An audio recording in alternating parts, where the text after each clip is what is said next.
नमस्कार, मैं जूली तिवारी। हर समय आपके साथ न्यूज में आप सभी का स्वागत है। तो चलिए नजर डालते हैं आज के कुछ मुख्य समाचारों पर। दिल्ली में उद्धव ठाकरे की प्रेस कॉन्फ्रेंस, प्रमुख उद्योगों पर बड़ा बयान। दिल्ली में आयोजित एक पत्रकार परिषद में उद्धव ठाकरे ने प्रमुख उद्योगों को लेकर बड़ा बयान दिया है। ठाकरे ने अपनी प्रेस कॉन्फ्रेंस में बताया कि उद्योगों के विषय को लेकर उनकी सरकार ने कई महत्वपूर्ण कदम उठाए हैं। ठाकरे ने कहा कि महाराष्ट्र सरकार प्रमुख उद्योगों को बढ़ावा देने और निवेश आकर्षित करने के लिए प्रतिबद्ध है। उन्होंने कहा कि सरकार का लक्ष्य राज्य में नई नौकरियों को सृजन और आर्थिक विकास को गति देना है। प्रेस कॉन्फ्रेंस में ठाकरे ने यह भी कहा कि उद्योगों के साथ मिलकर सरकार इंफ्रास्ट्रक्चर को सुधारने और व्यापार के माहौल को बेहतर बनाने के लिए लगातार काम कर रही है। उन्होंने उद्योगपतियों को भरोसा दिलाया कि उनकी समस्याओं का समाधान प्राथमिकता के आधार पर किया जाएगा। ठाकरे की इस बयान के बाद दिल्ली में हलचल मच गई है और उद्योग जगत ने उनके कदमों का स्वागत किया है। अब देखना होगा कि ठाकरे की इस पहल से महाराष्ट्र के उद्योगों को कितनी राहत मिलती है और राज्य का आर्थिक विकास किस दिशा में आगे बढ़ता है। बिल्कुल है। तो कैसे आप देखते हैं, क्या मांग सरकार से करते हैं? मैंने जैसे अभी कहा कि बांग्लादेश में हिंदुओं के ऊपर जो अत्याचार हो रहे हैं, तो उनकी रक्षा करने की जिम्मेदारी अपने केंद्र सरकार की है, मोदी जी की है। तो मणिपुर तो नहीं जा रहे, तो मोदी जी और अमित शाह जी बांग्लादेश अगर जा सकते हैं तो जाना चाहिए। अन्यथा वहाँ जो हिंदुओं के ऊपर अत्याचार हो रहे हैं उनको रोकना और वहाँ के हिंदुओं की रक्षा करना मोदी जी का काम है, केंद्र सरकार का काम है, हिंदुस्तान सरकार का काम है। इसी हिंदुस्तान सरकार में इंदिरा जी ने बांग्लादेश को आज़ादी दिलाई थी और उसी बांग्लादेश में अगर हिंदुओं के ऊपर अत्याचार हो रहे हैं तो उनको रोकना भी पूरा काम या पूरी जिम्मेदारी हिंदुस्तान के प्रधानमंत्री की है। आज दिल्ली में क्या कार्यक्रम है सर? दिल्ली में राजनीतिक कुछ कार्यक्रम नहीं है। मैं लोकसभा चुनाव के बाद दिल्ली में आया हूँ और चुनाव के बाद इंडिया आघाड़ी की मीटिंग हुई नहीं है, तो मैंने सोचा सदन चल रहा है, सत्र शुरू है, तो हो सके तो सारे लोगों के साथ मिले, बात करें, आगे कैसे जाना चाहिए, इसके ऊपर एक विचार विमर्श होने की ज़रूरत थी और मैं जितने लोगों को मिल सकता हूं कल तक मिलूंगा। उद्धव साहब, लेकिन जो महाराष्ट्र का चुनाव है, सबसे बड़ा चुनौती इसके बाद की आपके सामने की होगी महाराष्ट्र के विधानसभा चुनावों की।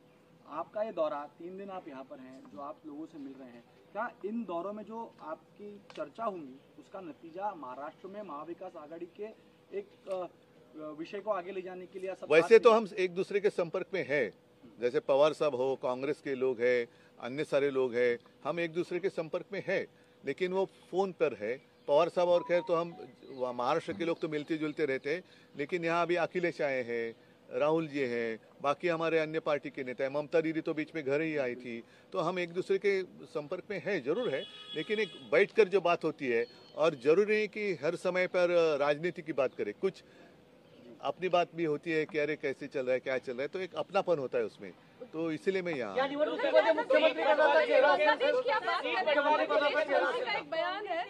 सलमान खुर्शीद, उन्होंने कहा है कि जो परिस्थितियाँ बांग्लादेश में बनी हुई हैं वो हिंदुस्तान में भी बन सकती हैं। क्या कहना चाहेंगे आप? बांग्लादेश में जो कुछ घटना हुई है उसका उन्हीं की भाषा में मतलब ये एक रहते 2-3 शब्द है, एक नरेटिव होता है, एक मैसेज होता है, तो वो मैसेज पूरे दुनिया में गया है। और जैसे इजराइल में कुछ हो रहा है, ऐसे बीच में बातें खबरें आ रही थी, वहाँ के प्रधानमंत्री को तो घर के बाहर निकलना मुश्किल हुआ था, भारी संख्या में वहाँ की जनता रास्ते पर सड़क पर उतर कर आई थी। लंका में हुआ, अब बांग्लादेश में हुआ, तो सारे लोगों ने समझना चाहिए कि जो सर्वसामान्य आदमी होता है वो सबसे श्रेष्ठ होता है, बलवान होता है, उसके एक सहनशीलता की मर्यादा होती है, उसका उल्लंघन नहीं होना चाहिए। और जनता का न्यायालय वो सर्वोच्च होता है, तो जनता का न्यायालय का फैसला बांग्लादेश में हुआ है। विधानसभा निवडणुकीत मुख्यमंत्री पदाचा चेहरा असेल सर? जुड़ा हुआ सवाल है कि अगर ऐसी स्थिति, जिस तरह से आप कह रहे हैं बेरोजगारी है, युवा अस्वस्थ है, अगर ऐसी स्थिति भारत में पैदा होती है तो उस वक्त क्या हो सकता है? आपका क्या स्टैंड है? नहीं, पहले तो ये प्रश्न जो आप हमें पूछ रहे हैं, तो आपके मन में आशंका क्यों आई कि ऐसी स्थिति हिंदुस्तान में हो सकती है? तो नहीं, मैंने कहा पूरे दुनिया में एक मैसेज गया है। और ये अगर बांग्लादेश में बात हुई है, हमारे पड़ोसी है, पाकिस्तान जिस हालत में हम तो देख ही रहे हैं, लंका में क्या हुआ, इजराइल में क्या हुआ, इजराइल में क्या हो रहा है, अन्य सारे देशों में क्या हो सकता है। तो ये तो कहीं भी कभी भी हो सकता है। और इसलिए मैं कहता हूँ कि जो भी सत्ता में बैठे लोग हैं, उन्होंने इस मर्यादा का हमेशा ख्याल रखना चाहिए कि जनता सर्वोच्च होती है और जनता का न्यायालय सर्वोच्च होता है, तो उनका फैसला बहुत ही गंभीर होता है। तो आज के लिए बस इतना ही। कल फिर मिलेंगे इसी समय इसी चैनल पर। तब तक के लिए मुझे दीजिए इजाजत। धन्यवाद।